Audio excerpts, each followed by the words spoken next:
Hello, good evening, and welcome to the Majority Show. My name is Mark Devlin, and this is Scotland's #1 politics and chat from an anti-nationalist perspective. I'm here tonight, as we are every Wednesday night, with my co-hosts Mark Ziegfeld and Mhairi Devlin. How are you tonight, Mark? I'm good, thanks. Yeah, it's been an interesting few days again in Scottish politics, so it should be a good show. Should be. Mhairi, how have you been as well? I'm very well, thank you. It's starting to get a little bit chilly outside, isn't it? Yes, as indeed weather has turned a little bit colder, but it's always a warm welcome that we have for all of our viewers. Anyway, right. What are you going to be talking about tonight, Mark? Well, I'm going to talk about the possibility of 2 elections within 18 months in Scotland. Right, okay, wow. Okay, Mhairi, what you have? Well, tonight I'm going to be talking about the MSP's ballooning expenses. The MSPs are balloons, or their expenses are ballooning. Well, blooming expenses, right? And of course, we're all going to be talking. Well, actually, we're going to be talking about SNP MPs and other miscreants coming back to stand for Holyrood elections in 2026, or perhaps before. Mark will enlighten us a little bit on that. So that and much more will be coming your way. And don't forget Zoomer of the Week. Yes, that's right. Of course, how could we forget Zoomer of the Week? Now, some of you may have had a little bit of trouble finding us. We're here. If you just let other people know that there's a new link for tonight's show, that would be great. Okay, we'll be back in a few seconds with all that and much more.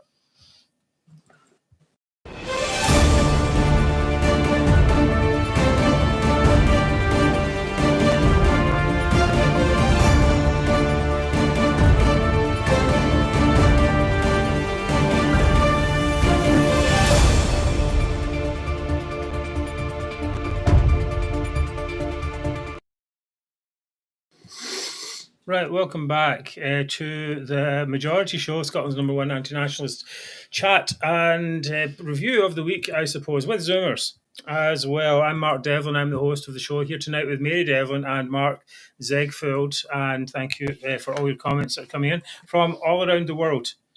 We're global. That's what we are.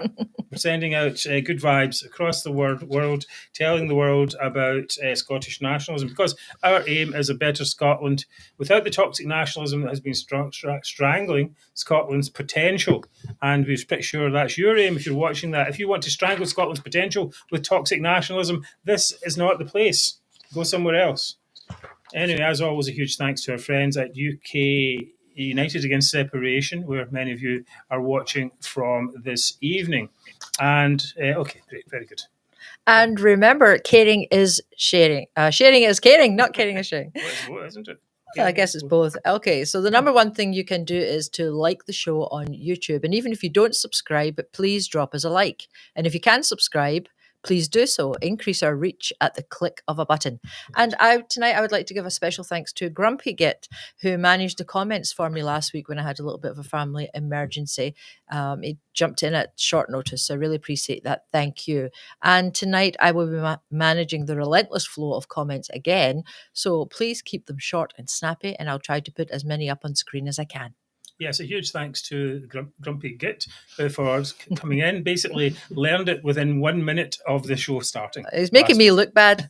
Yes, very good. Yes, it doesn't. Yeah, it doesn't take that long to learn, but to become an expert, a master, or mistress of it, Mhairi, that's the skill, isn't it? Anyway, all right. Okay, so let's get going. Tonight's show.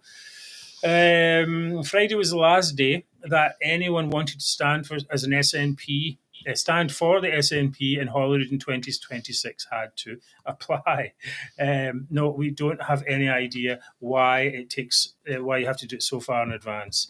Anyway, of course, the big question was which former MPs would apply, because we always remember the great day in the general election when SNP lost 38 MPs. Oh, what's amazing. What was that like? Incredible, the day of best infamy. Day ever. It says, yes, best day. We song that, best day ever. Anyway, but the gravy train must not stop. Some people have called these MPs, out of work MPs, who are coming back to Holyrood the Filth, which stands for Failed in London Tries Holyrood. but we would never be so crude as to say such a thing. Nor would we ever say anything like, it's not often you see rats returning to the sinking ship. But anyway, in any case, that aside, there were a few surprises. First, excuse me, slavering. The first was that Stephen Flynn, currently the leader of the remaining band of 9 MPs, had applied, saying that he wanted to win the party's nomination for the Aberdeen South and North Kincardine seat, which unfortunately for Audrey Nicholl is currently held by her. So, as he says, as we make this journey to independence, I believe that we need our strongest voices within Holyrood, all pulling in the same direction. I believe that I can contribute to part of that process. As we make the journey to independence, he says, LOL. More chance of growing your hair back, mate. Anyway, Flynn said he had took no pleasure from potentially competing with Nicholl for the selection. So if you don't take pleasure for something, though, why are you doing it? You know, he's a masochist or something like that. You don't need to answer that question, or you can answer that question in the comments if you like. Anyway, this of course means that he could be an MP and an MSP at the same time. But wait a minute, Mark, didn't the SNP endlessly complain about Tory politicians doing the very same thing?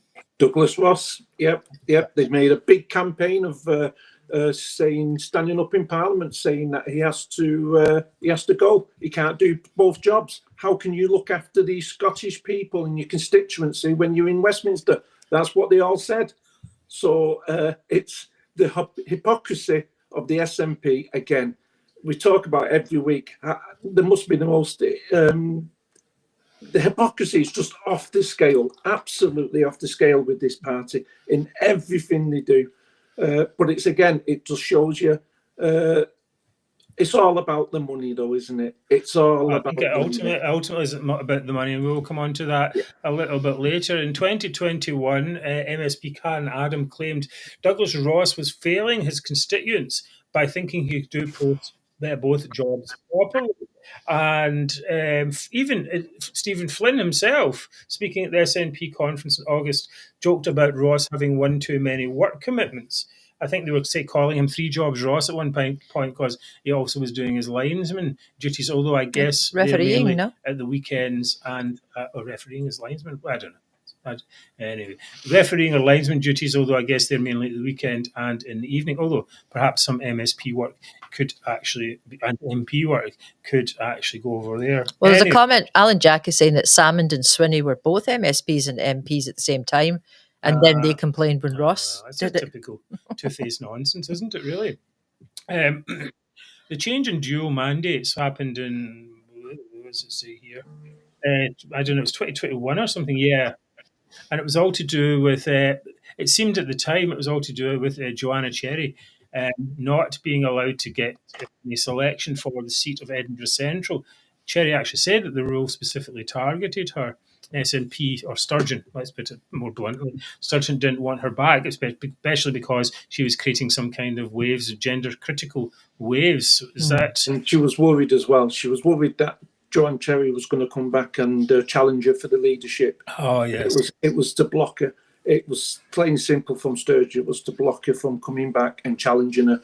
So, and Joanne Cherry said, hasn't she? She came out, I think, yesterday, and she said that it was a rule just for one person. That was her. Yeah.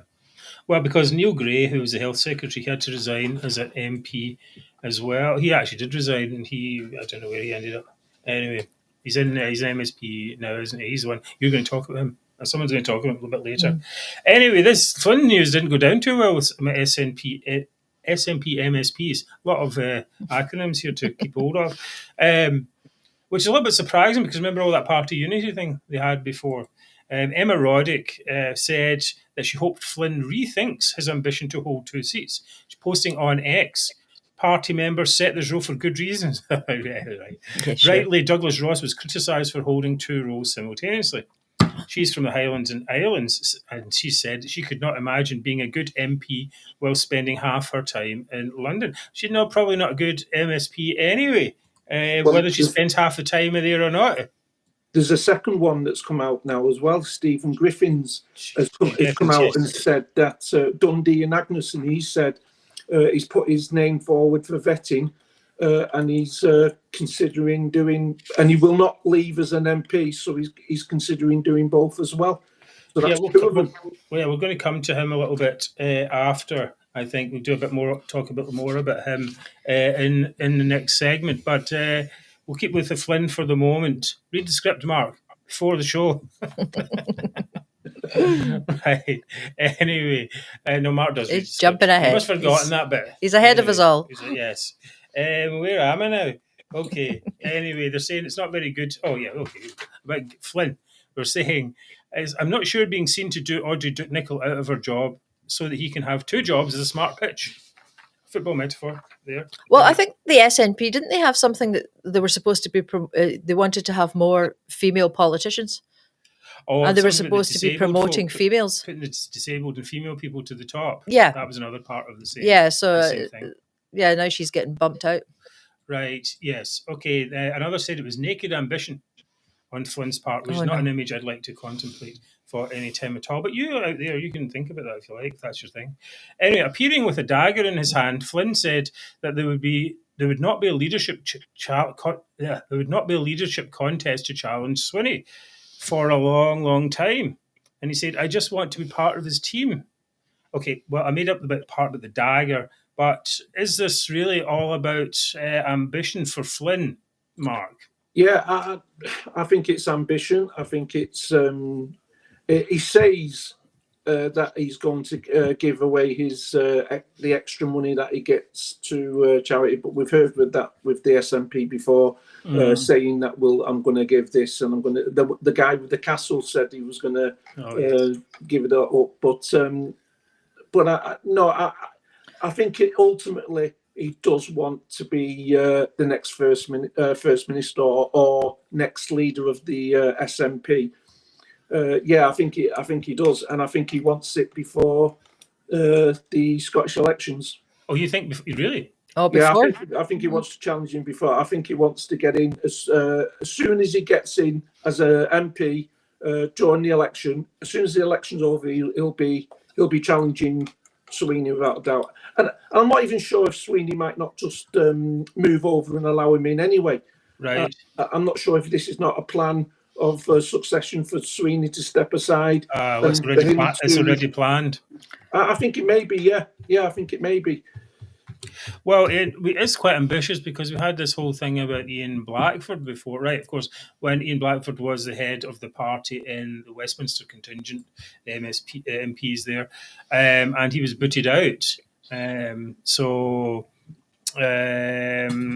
replaced by Flynn as well. I mean, did you think at that time that was kind of an ambitious streak going on at that time?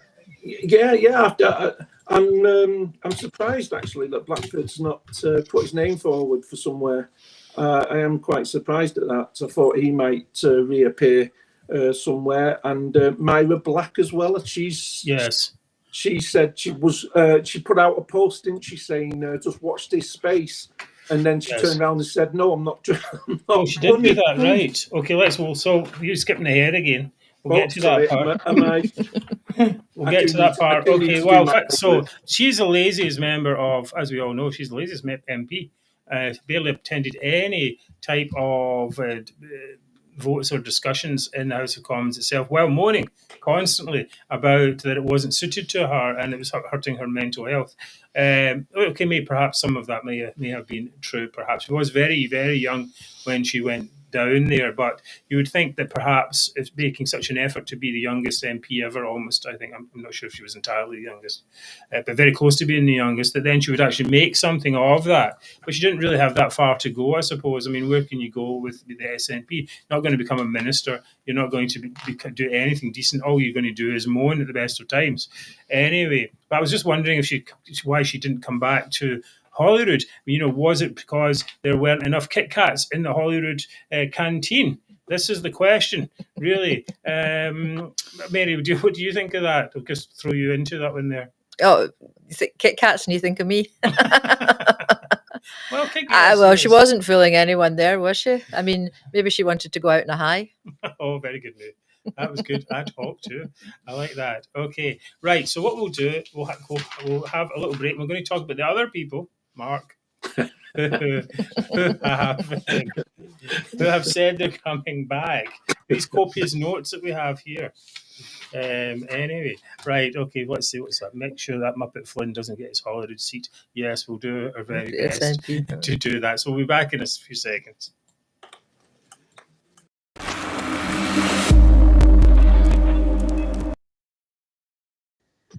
Right, okay, it says,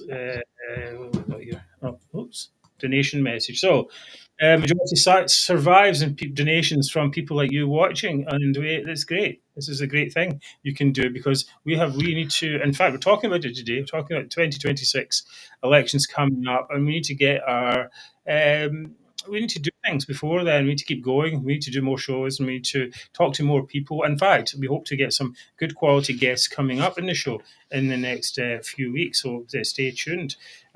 Anyway, it's all very exciting.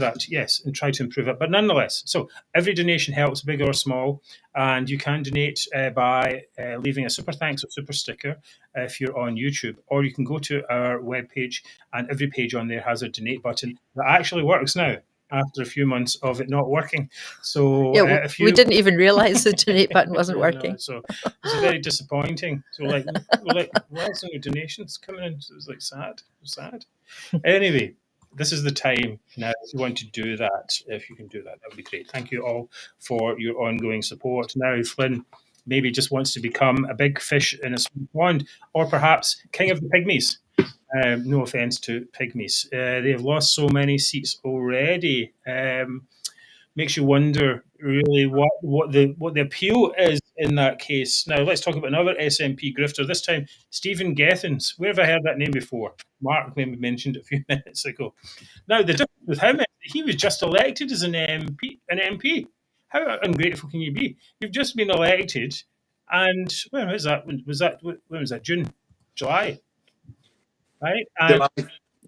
Yeah, July 4th. And now you're like, oh no, I don't. I want to be an MSP as well. It's like, come on.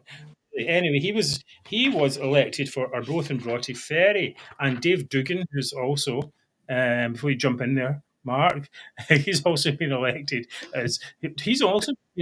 for Angus and Perthshire Glens. So they want to stand up in Holyrood. And Gethins says he would not stand down as an MP, even if elected as an MSP. Surely these their constituents, though, and the people who vote them are right to ask if they even care for them at all. It's Mark, you think they're taking us for mugs? Without a doubt, they're taking us for mugs. I didn't agree with Douglas Ross doing both Westminster and Holyrood as well. So it's not hypocritical to say that I don't think these guys should be doing either. It's how can they look after the constituency properly if they're down in London, or if they're here?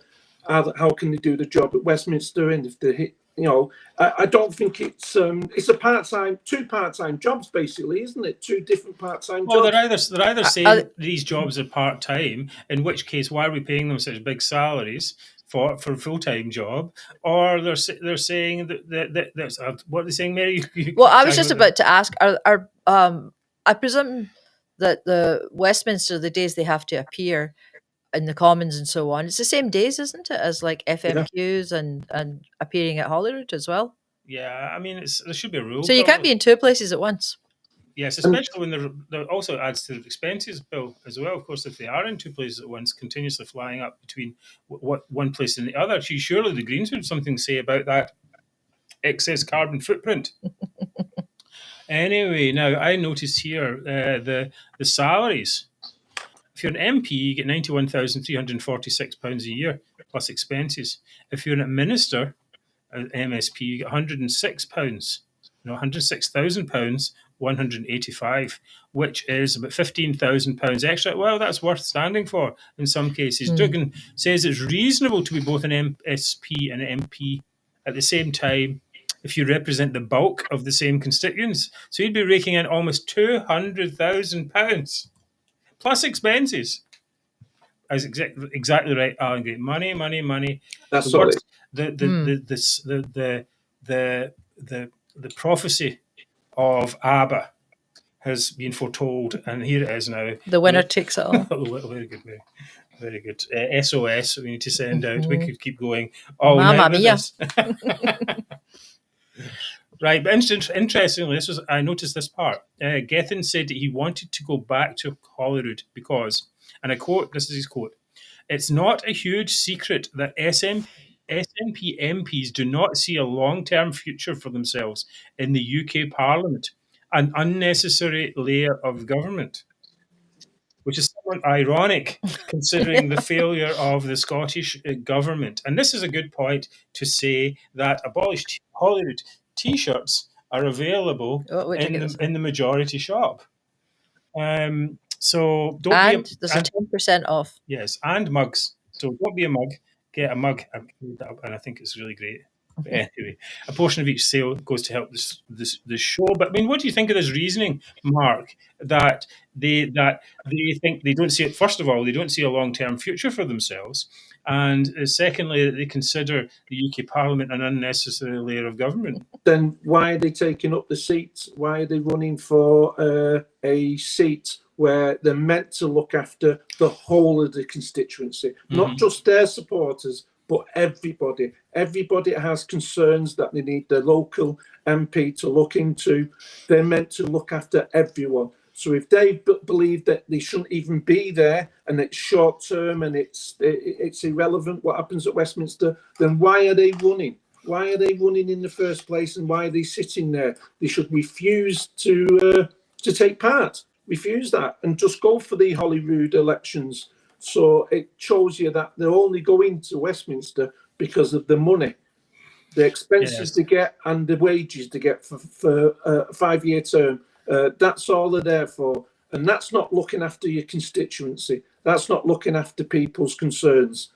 That's just living on the gravy train. And now they want to. And how can they look after their constituency at Holyrood if they're in a committee room at Westminster? No, it's nonsense as well. I mean, what are they? I mean, well, Alan Gray is correct in saying it's Holyrood that's not necessary. Right. It's Holyrood that's not necessary. But the issue here is that there's some kind of implication that they can further. I mean, nationalists generally don't only do anything if they think they can further the cause of independence. Anyway, certainly to the public, but they can't further the cause of independence further from the Scottish Parliament. It's not possible. There's no remit in the Scottish Parliament for a referendum. They can't have it. They can't make laws in the referendum. That's been proven. Nicola Sturgeon took that to the Supreme Court, so they can't do that. So they're actually going from somewhere where they could actually have a difference. When if they had 50, they had 50 MPs. Maybe they just went, that's the end of that. I'd rather. It's not working in Westminster. We'll go to Scottish Parliament, Holyrood, even though it's not working, but at least we'll get paid more money. Is that what you think, Mark? Yeah, I think that's exactly what it is, and it's it just shows you as well that they want to push the main concern, or the main thinking is that independence. When we've told the Holyrood that we want them to concentrate on education, on health service, on local councils. That's the priority of Scots. That's what we want them to do. But all they want is just to sit at Westminster. They can't do that at Westminster, and Holyrood. I think it's just absolutely impossible. And I think the constituents should start doing a petition for a recall. I think that's good. Actually, that's a very good idea. I like that a lot. And I think that happened with Margaret Ferrier, right? Yeah. She was recalled. And I think that should what's happened, because this seems to be naked greed and perhaps some ambition involved, rather than actually anything to do with the constituents. The constituents here are a byproduct, it seems, to getting up the greasy pole, or to making just simply getting more money, extracting as much money as you can before the whole thing collapses. It seems to me now. Talking of failures, Nicola Sturgeon, while taking some time out from hanging out with lesbians at book fairs, says that she had applied, but she hadn't decided whether she would run or not. Now, it would be glorious to see her lose, of course, but I don't think she will run. Do you think she'll run, Mark? I'm not. I don't know. I think she may. I think all depends on. First, it depends on certain court case that might happen. You don't know, but it also, I think it could depend on. I think she wants an international job. Yes, And I don't think she's getting the attention and the job offers that she thought she was going to get. So I think she's leaving it open, and if it doesn't happen, she will run, because she'll be thinking, well, it's another 5 years of getting extra money out of the Scottish people.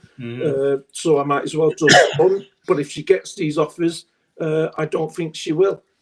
Well, I mean, who's going to offer anyone with a job with a cloud of a potential charge, criminal charge at the moment, embezzlement, hanging over? That's why these job offers aren't coming. Yeah, I don't think they're coming at all, and that's why she said she might run. That's why I think she probably will.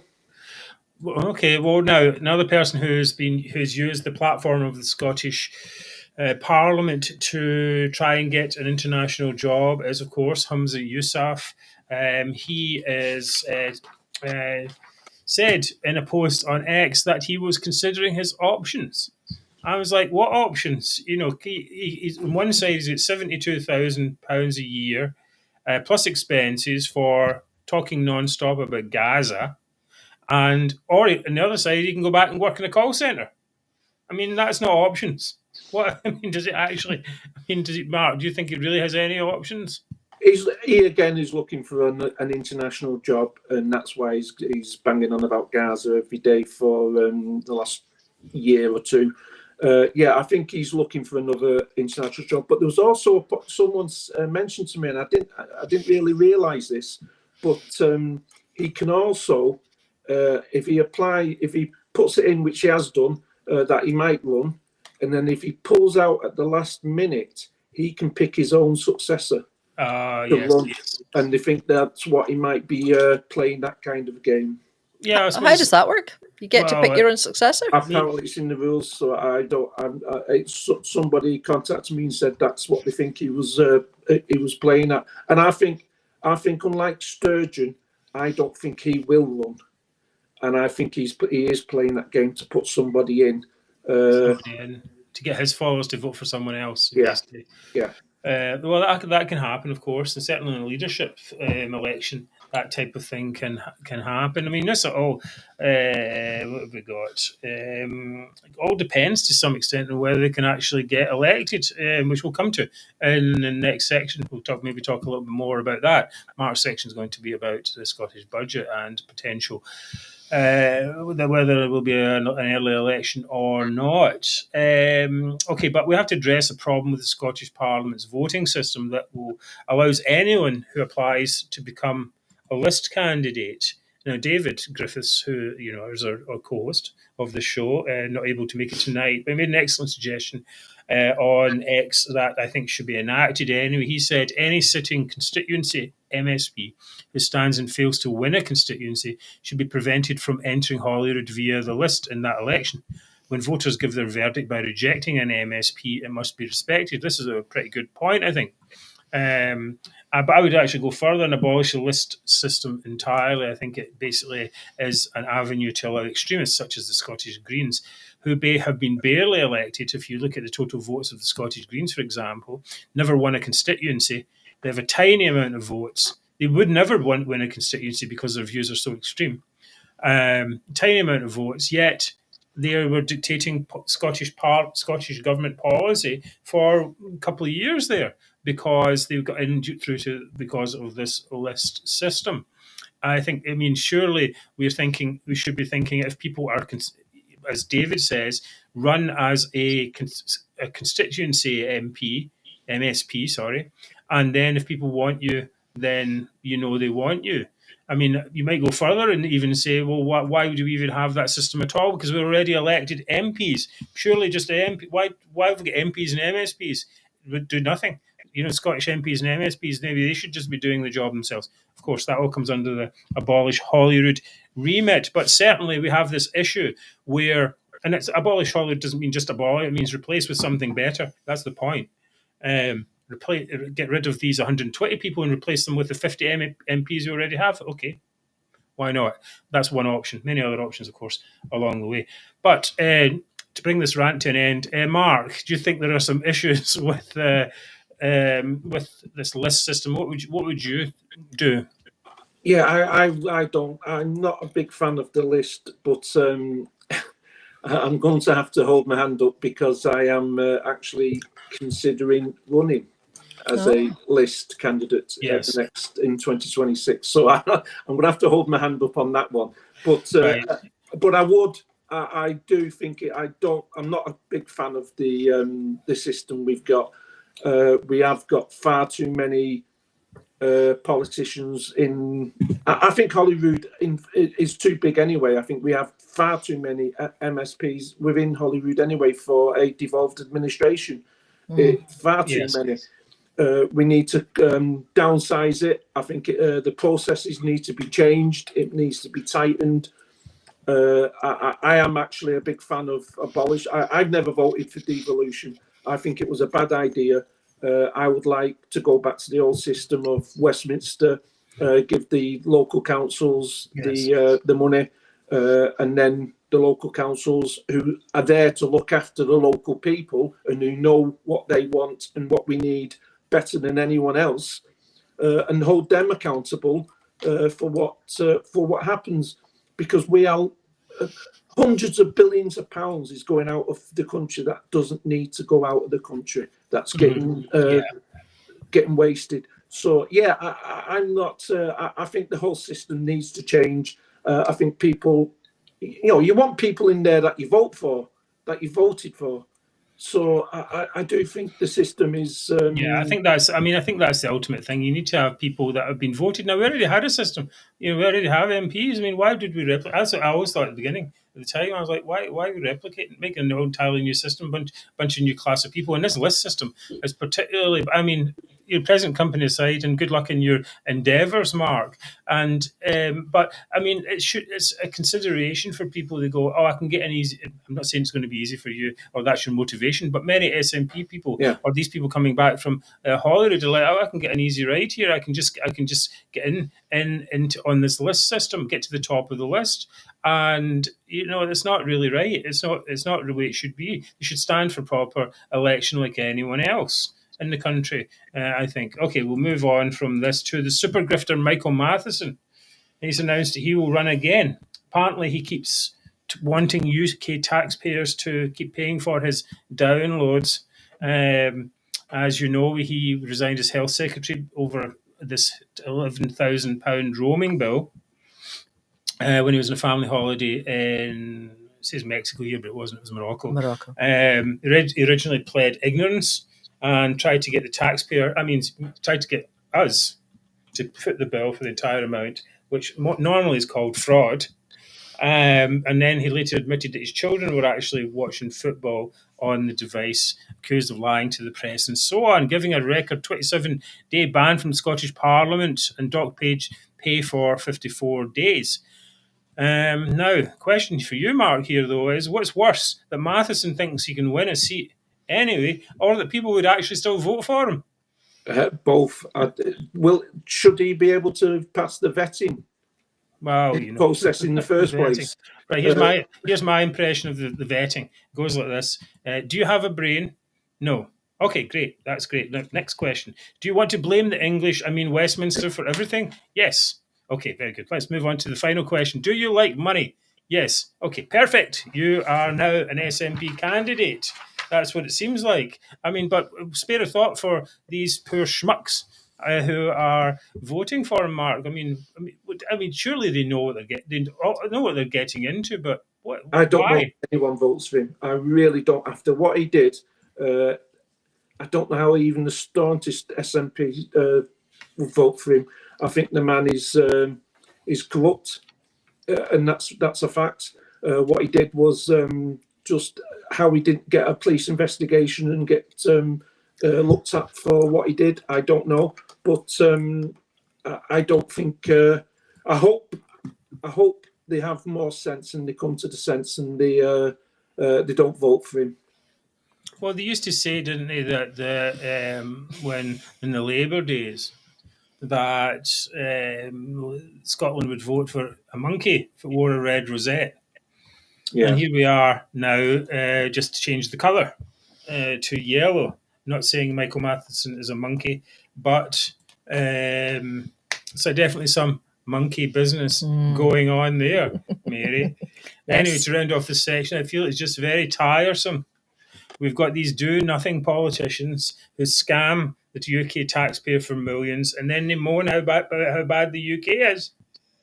It's really time to get rid of these grifters, but the people who can get rid of them best are the people who are victims.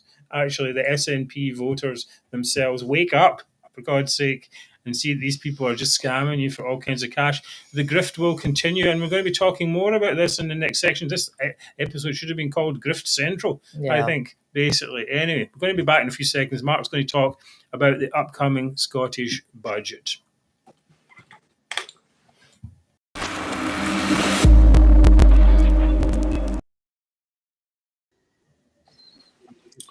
You're up.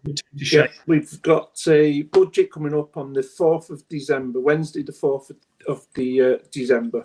And they've got to get the budget through, they've got to get 65 votes. So they're going to need 3 votes from other parties. Now, the Greens keep making statements that they're not going to vote this budget through because they've reversed a lot of what they wanted when they were part of the government. The SNP reversed it, so they said they're not going to vote. What kind of things have they reversed? Some of the environmental targets and the that they've changed, and some of they've challenged the bottle scheme, which got voted. The SNP have come out and said that Lorna Slater, she didn't do a very good job on it, and they've upset the Greens from that, and I think they've blamed Lorna Slater for it. But the Liberals as well, the Liberals have said that they will vote against the budget if there's any money for independence or the new care bill. If there's any extra money for that, because they say that should be scrapped, they will vote against it. Now, what does that mean? That means we could be looking at a second an election sometime in late January, probably February, if it gets voted down. Now, it's quite complicated what they have to do. First of all, if the First Minister resigns, then that will trigger in 28 days, that triggers an automatic election. Now, if he doesn't resign, they have to do a tax resolution before the end of March. Okay. So they'll have until the end of March, because that's by law, that has to go through no matter what. So if they can't get it through, they'll have to have enact the election before the end of March. So they need to get a move on to get it through. But if 86 MSPs, 2/3 majority, they could vote, they could dissolve the Parliament immediately, and that would enact an election. So they'd need 86 votes to dissolve Parliament. That doesn't seem so likely, though, does it? Yeah, it doesn't seem. I was convinced that it was going to get through. I was convinced it was going to get through because I thought the Greens would probably vote for it, or the LibDems may vote for it. I'm getting less and less convinced that it will get through. Right. Well, I've got an article here I just found. It's all about LibDem leader says budget deal with SNP now more attractive. So that's for today, and he's saying that where is it here? As if it's talking about because the SNP could offer to spend more money in areas important to the Lib Dems. But he says we're a great distance apart. They need to move some mountains to get us where they need to be. And of course, that's to do with the spending on independence and so on. But I mean, why are they even talking about it? Surely it would be better for the Lib Dems if the government fell. Well, yeah, because there's they've got to find £500 million worth of cuts, the Scottish government, because of the way what they've done over the last few years. But the thing is, it shows now that they are extremely, extremely weak. And the LibDems or the Greens or whoever they want to vote them through that budget, they're going to have to work with them, and they're going to have to give up a lot, the SNP, to be able to. And the Greens know this, and the LibDems know this. And the thing with this, if there is 2 elections within the next 18 months, the SNP can't possibly run 2 elections. They are already in dire financial trouble. They're already nearly enough, if not bankrupt already. So for them to be able to run 2 elections in 18 months, proper campaigns, I don't think that's possible. Yes, yeah, I agree with you. But I'm looking at this article here, and it's quite astounding, actually. At the end of it, it says, Alex Cole-Hamilton says, I think our constituents would take a dim view if there weren't Liberal asks being put to the fore in the budget cycle, as we always do. We have backed budgets previously. It's not a big surprise. He says, it's not world-ending to back an SNP budget. I think that actually it may well be world-ending for Alex Cole-Hamilton in this case, because the ground is very, very different from before. When we saw the Greens supporting the budget, you can say, okay, they are fellow travellers in this disaster of a parliament, but the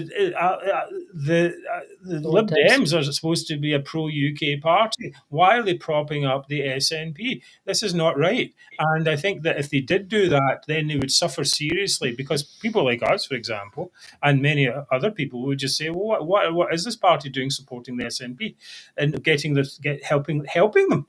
Getting stuff through. Well, they helped them with the gender stuff as well, didn't they? Well, but I mean, that's on a particular policy. But when you've got a chance to bring down the government, then surely you would take that chance. The other thing I've noticed, and I've noticed this recently, is the SNP look to me as if they are already on election duty. People have contacted me saying that they've received a lot of leaflets through the doors telling them what the SNP have done for Scotland over 17 years, a list of things that they reckon that they've done well and all this, and they're getting people knocking on the doors. I think the SNP, just in case it doesn't go through, are already on election watch, and they're already getting ready. And maybe this is why they've asked for all their list of people to go to be put forward as candidates this early, because they wouldn't do that this early for 2026. No other party's doing it this early. So why are they doing it this early? Are they thinking, well, we better be ready and ahead of the rest, just in case we don't get our budget through? Because Sweeney did warn a few months ago. He said this is going to be really difficult to get our budget through. It's going to be extremely difficult, and it could be collapse the government for an election. So we mentioned that a couple of months ago. So I wonder whether they're actually getting ahead of the game. Right. Well, I think to some extent they can make good capital at the moment out of Labour's failures in their first few months of office. Their timing window is going to go worse. Surely, we would imagine that Labour would actually improve let's not improve, become more professional, let's say that, professionalise, get better at being in government, events aside. So they have a limited window perhaps, to actually go in and say, look, Labour's been a disaster. So maybe they might enforce it themselves, who knows, to retain some type of power in that case. But I think this thing with the Lib Dems has to be addressed, actually, and I think we'll need to do a bit more posting on social media to say to Alex Cole-Hamilton, look, mate, this is not on. This is not what we want. This is not what they're about. Supporting the SNP, if you want to get a wee bit extra cash for your constituents, that's not right. That just prolongs the agony.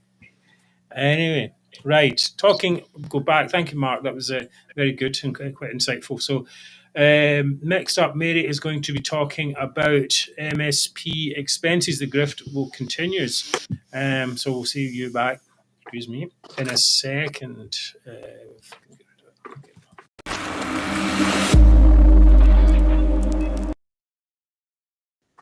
Actually, I'm just going to say a thank you to everyone who's been watching and with us tonight. It's really good to have you here. It's good to have Mhairi back as well. Thank you.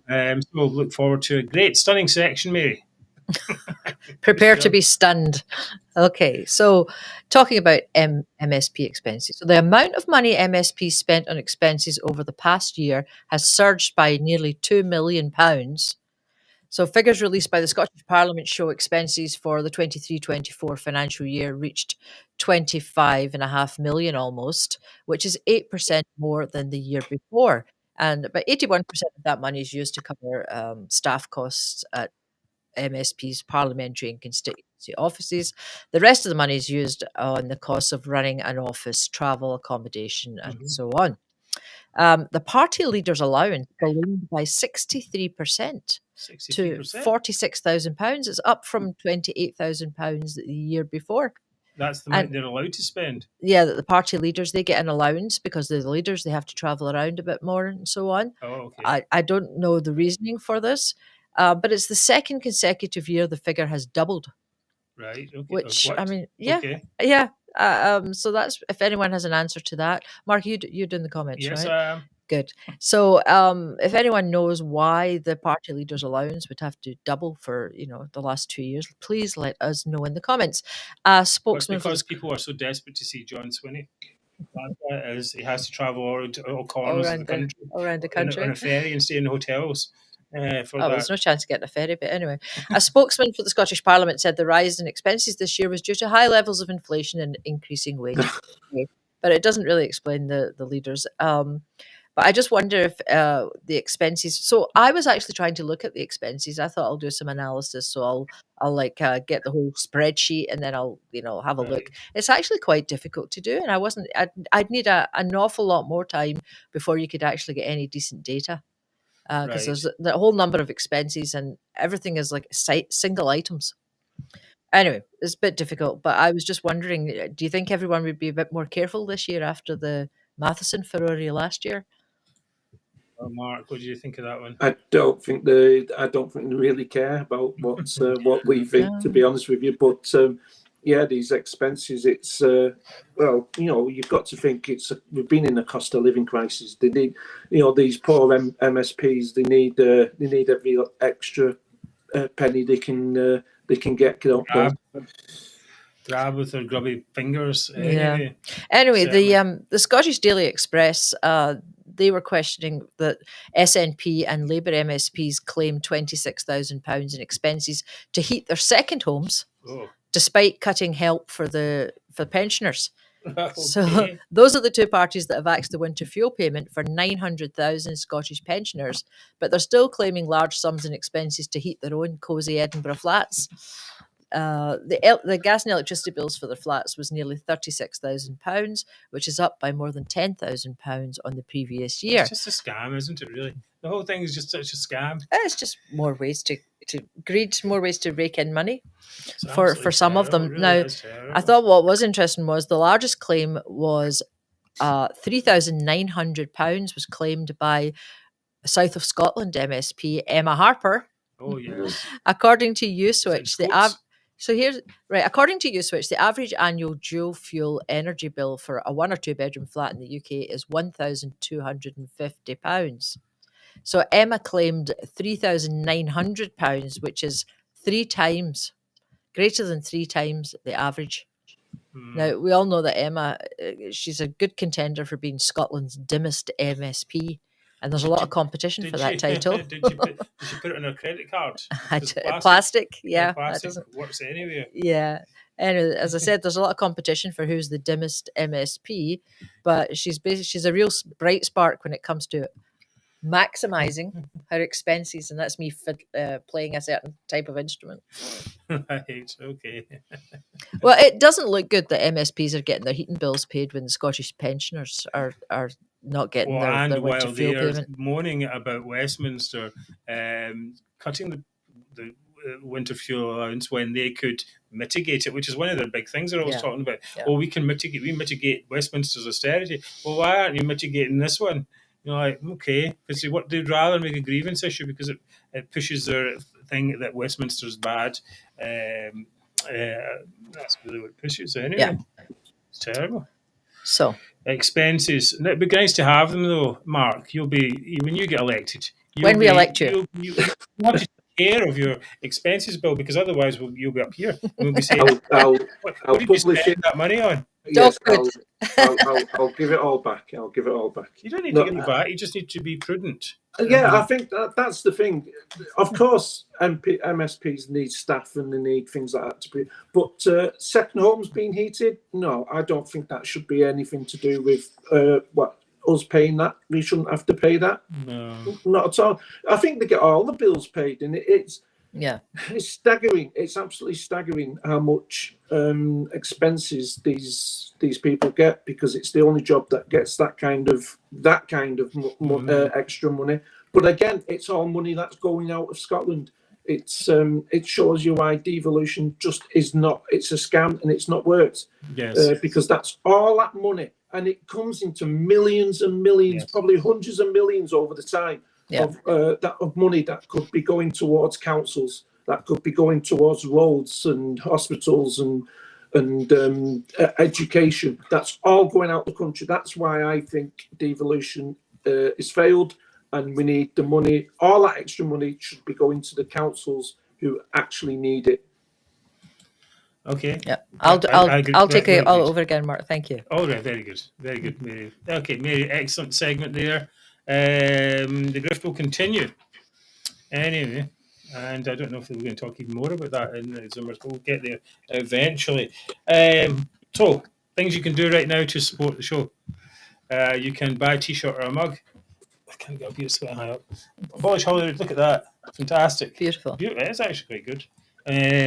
Impress your friends and upset your enemies with such a t-shirt as you can get from Majority Show. Of course, you can also subscribe to the show on YouTube. But more than that, if you can't be bothered subscribing, if you can't do all that effort of hitting that subscribe button, please just do the effort of hitting the like button. It's actually the same effort if you think about it.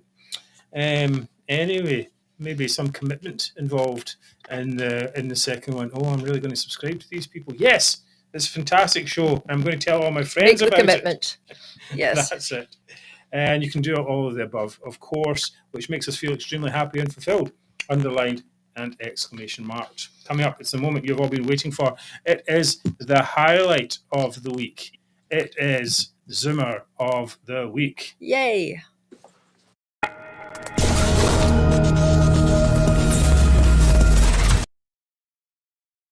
I had to do your yay last week, Mhairi. Well, I'm glad that you didn't miss it out, Mark. Yeah, well, it's part of the show. We need a yay. It's part of the show.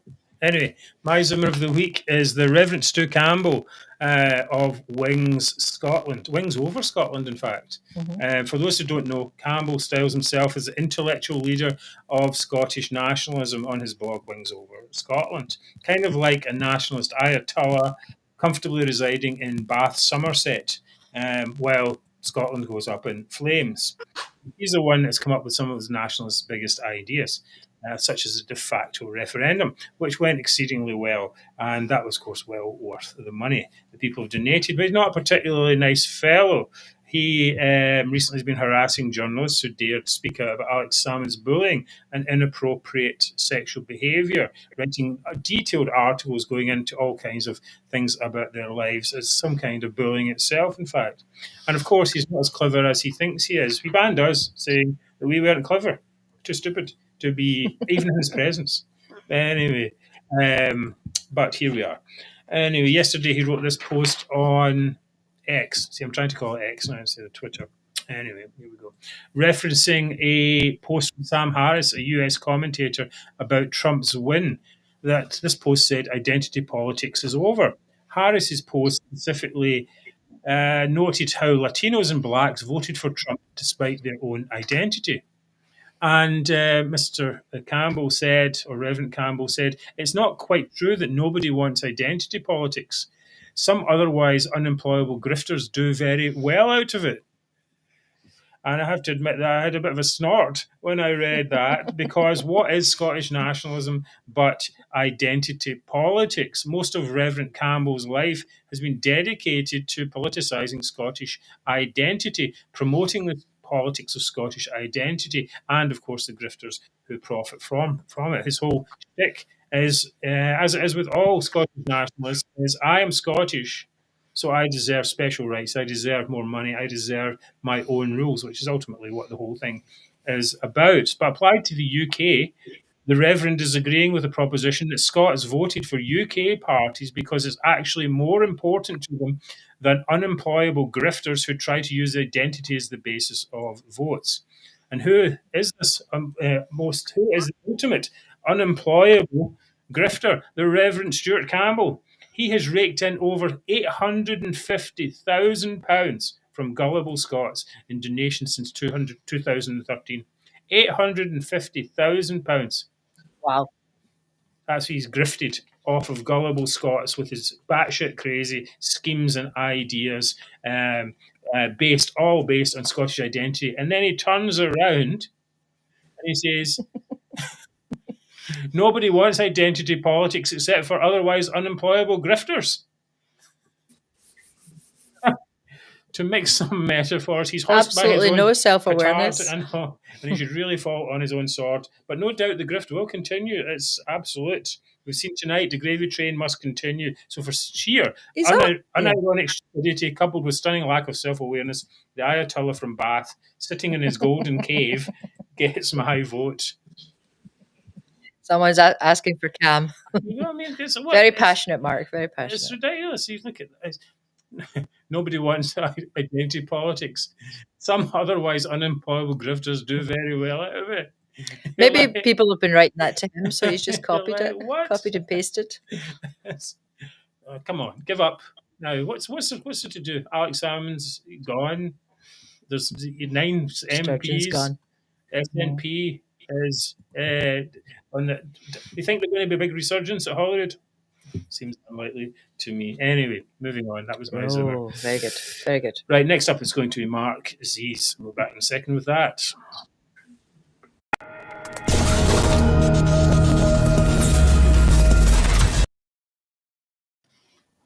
Well, mine's not going to be as long a rant as what Mark's was.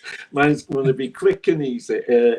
Mine is Paul McLennan, the housing minister, and I'm picking him purely because we've seen 13 councils who have declared a housing emergency. Even the Scottish government have announced a housing emergency. And the latest one is East Lothian Council, which happens to be in Paul McLennan's area. Right. And they say, due to the budget, which we spoke about earlier, and the cuts they're expecting, they will not be able to invest in new sites for new homes. And that's in his own area, and he's the housing minister. So for that reason, he's got to be a Zoomer, because he can't even look after his own constituency. So what's the point of him as a housing minister? He's failed Scotland, and he's my Zoomer. Can I just add something to this, Mark? Because apparently officers had initially invited the councillors to declare a housing emergency, but brought an amended proposal to them describing it as an affordable housing emergency to reflect the concerns about losing the sites. What on earth is an affordable housing emergency? Well, that's the point. What do you mean? It's a housing emergency, but we can afford it. Well, it's an emergency for affordable housing, but the point being is that that's the housing that people want. Well, we should be an emergency for expensive housing. An expensive house, we've got no luxury housing here. We've got an affordable housing emergency, but it's fine. For expensive housing, all right, fine, take your pick. I mean, really, no. I mean, any housing should be affordable, shouldn't it? Well, it's just somebody, isn't it? Yeah. I suppose in any sense. Right. I suppose that goes along with that thing we did a few weeks ago with, they're spending, what, 500,000, was it, per house on the affordable housing? Oh, it was 500,000, yeah. Yeah. Over 500,000 for a house, yeah. Right. it's desperate. Well, that's it's a long line of Scottish ministers who can't do f all. Anyway, next up, we're all in. Well, at waiting. least, I mean, they're consistent in their incompetence. Very good, Mary. Well, you're up next. I am.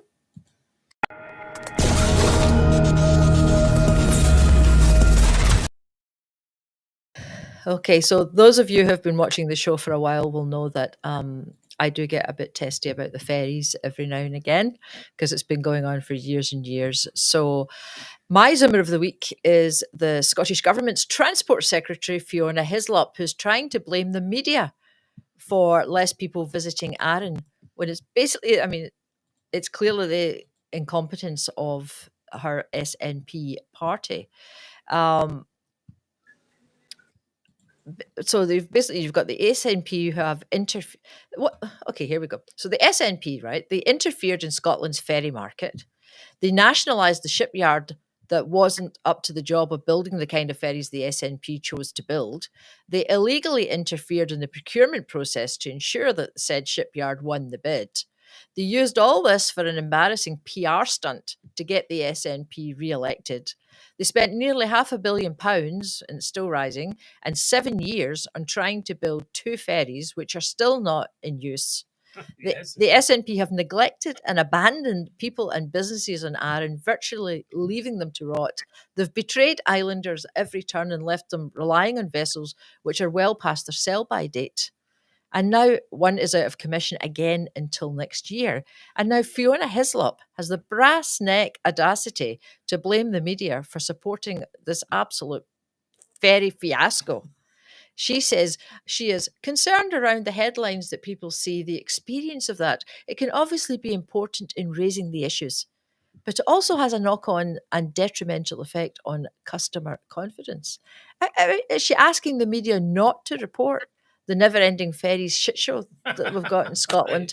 Is she saying it's better not to tell people they might... That's what they want. That's what she's saying, right? Don't tell people that they might be hours or days getting to Arran, or that they might be days or hours stranded in Arran waiting to get back. And if you get there, supplies may be non-existent or low, and the locals are basically at the end of their tether. But don't mention that, It's something like the Wicker Man or something like that. The natives are cannibalizing each other and doing all kinds of rituals to try and get the ferries back on. We'll sacrifice a few incomers, preferably SNP politicians, so we can get these ferries working. Anything, please. I think they might be at that point. I don't know. So basically, no, Fiona Hyslop. This is all the fault of the SNP's meddling shenanigans and incompetence. And that's why Fiona Hyslop is my Zoomer of the week. Yes, that's very good. Ferry fiasco is costing a fortune, an island of fortune. Well, it's just getting worse. I mean, every year, and we've been reporting on this for years, every year the ferries get older. I mean, the ones that are still working. And every year, more and more of them stop working. Because they were only ever supposed to be used for like 25 years, and I think some of them are like 35 coming up. Meanwhile, you 50 can get years. buy one from Turkey and get it delivered, in a few weeks. It seems. Yeah. Get it on for a fraction of the price. If it was SNP, they'd probably order it on Temu or something like that, and they'd come back with a wee one like just this size. Anyway, I don't know how she has the brass neck to start blaming the media for the reporting of the absolute disaster that's been going on. Oh, it's very good. Now I get to decide. Okay. Mhairi gets to decide. Oh, I don't know. Right, so you've got the Reverend Stu Campbell, Wings Over Scotland. Stunning self-awareness, lack of self-awareness. Right. We've got Paul McLennan. Yes, again, also. Just for incompetence, and you've got Fiona Hyslop, who's a bit of an idiot, isn't she? Yes. I don't know. What have people been saying? Because I haven't been reading the comments. I think who are people voting Grumpy for? Says I won. So that's a vote of confidence there. Who says you won? Grumpy. Oh. Well, if Grumpy says you've won, then you've won, Mark. Okay. That's the way it's going to be. That's how it is. Thank you for that. I'll give you the $5 later on. I was being S&P Scottish pound note, though $5, so don't expect too much. It's actually only going to be worth 10p. Anyway, Mary, you put that up in the captions. I'm trying to. Where is it? And we will do Yes. that. Yes. So Stunning, as I said, stunning lack of self-awareness. I can't get over this. I have to put it up again. Some otherwise unemployable grifters do very well out of it. It really is brilliant. I think it's so great. Anyway, as long as you're happy, that's well, good. I'm happy, and we are happy to have you on this show with us every week to talk about the, to use Mary's word, shit show of Scottish politics on Scotland's number chat. We will see you again, same time, same place next Wednesday. And I've got a quick thought of the week, which kind of sums up tonight's episode. It says there are two sides of corruption: those who feel and see the corruption because they are the victims of it, and those who pretend there is no corruption because they're profiting from it. Anyway, thank you all for your support. Thank you, Grumpy, for your support in the Zoomer there. A huge thank you to Mark Zegfeld for his insights and charm. I was going to say that. Throughout the show tonight, and also a huge thanks, of course, to Mary as well for coming back to do the comments. And thank you, everyone, for your comments. You've kept me very busy tonight. Thank you. Right. Okay. So we will see you again next week. Thanks a lot. Talk soon. Good night. Good night. Take care, everyone. Bye-bye. Right.